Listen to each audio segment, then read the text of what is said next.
Gisugdan kagahapon ang mga mabulukon nga pagtulunan sa Ginoong Jesucristo nga lahi kayo sa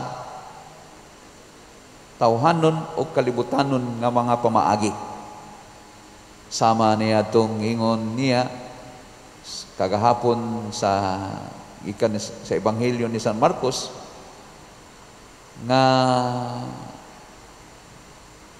ang liso sa mustasa gamay ra kaayo pero mahimo kining dako na makatugdon ang mga langgam. Ang pagsabot sa tao sa liso wa siya masayod no nga natulog lang siya no wa siya masayod iyang gisabot pan sa wala niya may baloi nitubo ang liso nanguhay kini nahon namuno o idako mitubo usab mo katong matang sa pagulagway ni Jesucristo sa gingharian sa Dios katong sambingay sa magpupugas o sambingay sa liso sa mustasa nga wala damha sa tao nga ang liso sa mustasa gamay pero di ay matugdunan og daghang mga langgam kay mutubo man kini og mga 12 ka purgada 12 feet mao man siya pinakataas sa liso sa mustasa. Bisan turog dili ni siya kahoy pero usa kini siya kanang sagbot no hagbot nga mutubo sad ba no bisag init kayo wala kinahanglan nagbubo sama usab niya tong pagsabot sa mga liso nga wala ati man na sa nagsabot pero mitubo kini nahimong tanom mo nang gisugdan niya ng sambingaya paghulagway sa gingharian sa Dios nini karong adlaw lain na usab nga lahi kayo sa ato ang kanabang naandan pagpuyo nining kalibutan kay tiya mo ba ka na nga mingon nga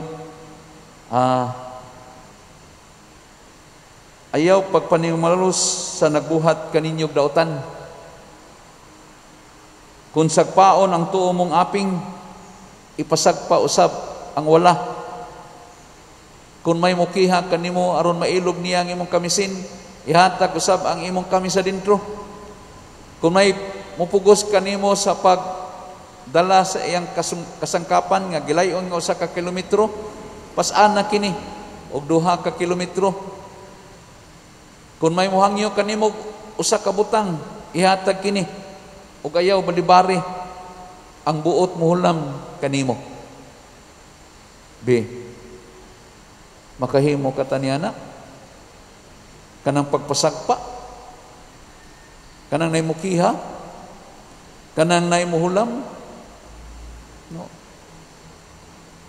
murag ingon asilan lang anak pa diroy no sa ko buang oy sa ko taon pa ko mabuang magpasagpa sa pikas aping no so mo na wapa ka mabuang sa Ginoo pero kan buang ka sa Ginoo mo na buhaton gyud nato kay ang atong gingharian dili man nining kalibutan kung dili ang atong gitinguha gingharian sa Ginoo ngadto sa kahitasan o nang ita mo buhat ni anak no pero naapa man ta dining kalibutan nya ato kong mga santos nganong nahimo man to silang mulupyo sa gingharian sa Dios higibuhat nila no kini gisugid sa ebanghelyo karon ako nay mo sagpa kanimo sa pikas aping ihatag ang imuhang ay laing aping. Kung may muilog kanimo sa imuhang kamisin, ihata kang imong kamisa dintro. Kung pugson ka pagpalakaw 1 ka kilometro, himo ang 2 ka kilometro. Unsa na? So, ngayon ta nga, mao gyud ni pagka-Kristiyano, Padre. Mag-antos aron ma-santos lagi, no? Pero ngayon ta nga, di mo ang santos akong pangandoy. Sa man imong pangandoy. Magmalipayon. Nya. Magmalipayon. Malipayon ka nining kalibutan. Wala na dito sa gingharian. No. Isagan man sagod, no? Sahay gamiton sa biyan ni karon, no? Gamiton sa ni sa ubang mga tao nga pagpaubos lagi kay naay mga daotang tuyo, no? Naay mga daotang tuyo ba nga paubos ta ini kay na ako'y gihangyo, no? Ano man na? O di ba paubos sa ini kay hapit ng eleksyon, no? Manghatag, no? Pakita ta sa mga tao, ato ta sa mga kuan nya kita Kristiyano nga nasod, no? Nya gisultian sa Ginoo niini karon mahulog ra ba dayon ang ato ang kabubuton? Maayo kani siya, kay nakaari in taon dinhi sa probinsya, siya pa'y nakaari dinhi sa tanang mga politiko, siya pa'y nakaari dinhi, no? So mo na ngaron gani gibati ko si kuan Manny Pacquiao, dagan na ba pagka-presidente, kuyaw ni mo daog da magpaubos na. Gibati ko siya ni kuan ay ni Pastor Kibuloy. Yung si Pastor Kibuloy ay nga kana sa Manny Pacquiao salig na siyang mga adviser niya, kita nibutar man ta niya kay wa ta mo butar sa adviser kay makaya man niya gingnan pa gani siya Pastor Kibuloy nga bright ka na siya, makalupig ka na siya sa akong pagka-bright. Bright, mas bright kuno si Pastor Kibuloy. Tan-aon na to kung mubaws ba ni Manny Pacquiao. Kay ni bawas ra ba siya sa presidente? Giingnan siya sa presidente nga sa iyahang pagpanaway sa pamaagis presidente niining diplomasya dito sa China. Giingnan siya sa presidente nga eskwela sa Dodong, eskwela sa ayaw pagpanaway, no? Pagtuon. Bawas man si Manny Pacquiao, ningon man siya nga kanang ako nanaway ko isip kanang citizen, no, dinhi sa atong nasod na ako'y katungod usab sa pagpanaway. Bawas mo man bakser ba natong bakser pangkuan lang, no? Bakser bawas sa puno bakser oy. No, bakser pakulata na ng bakser. No, bawas na ng bakser oy. No, bitaw ni daog na siya. No, kulata. No. Karon saon kanay pakulata sa Pastor Kibuloy, no? Barangon si kanay Pastor Kibuloy. Ala baranga.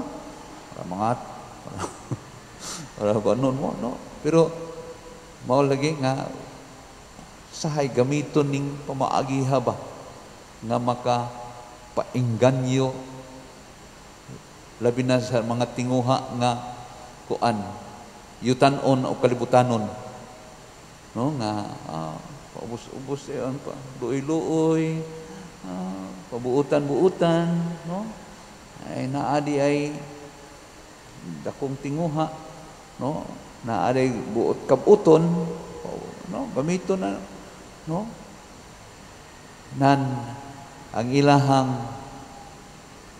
tinguha kalibutanon rapot. Ang pag-antos sa mga santos dili alang sa kalibutan kung dili mahimo mulupyo ngadto sa gingharian sa Ginoo. O nakahimo sila niini ang mga santos tungod sa grasya sa Ginoo. Mao sa ginato ang saligan. Tungod sa grasya sa Ginoo. Si San Pablo nasa unang pagbasa, no, grasya iya ha. Grasya nga ang iyang pagsabot ining grasya dili iyahang kapasidad. Ginoo. Ang Ginoo mo'y agni kaniya nga di siya manimaos ni atong nanaway kaniya. No? Nga pasensya kaniya.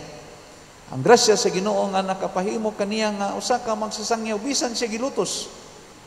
Nagisaway na gani ang lutos man sa tusiyaw niya nahimo na siyang magsasangyaw. Siya na gilutos sa noon. Pero ngano nakahimo si San Pablo niini? Tungod kay ang iyahang gisaligan mao ang grasya sa Ginoo. Dili siyang kaugalingon nga kakayahan. Mao sa ni mga igsuon sa ato ang pagpamati, sa atong pagdawat niining mensahe sa ebanghelyo karon ug sa pagpuyo nato niining simanaha. Dili sa atong kaugalingong kapasidad o kakayahan kita makahimo sa pagpaubos, makahimo sa paghatag sa atong kamisadindro, makahimo pagpahulam nga dili mo balibad. Dili sa ato ang kaugalingon nga kapasidad, kung dili sa grasya sa Ginoo.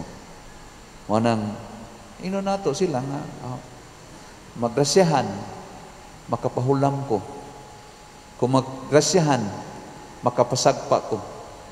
Apan kung wa gani, sorry na lang kay manimaos gyud ko. No?